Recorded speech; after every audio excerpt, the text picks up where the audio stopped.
আমি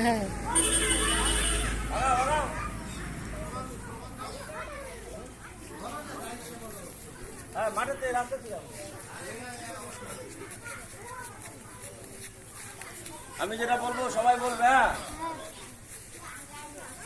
খোলা জায়গায় মলমূত্র ত্যাগ করা চলবে না।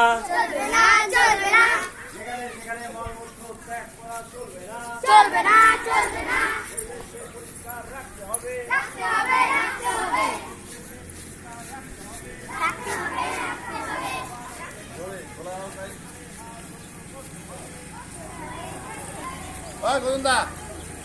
মাঝখানে দাঁড়া করো না।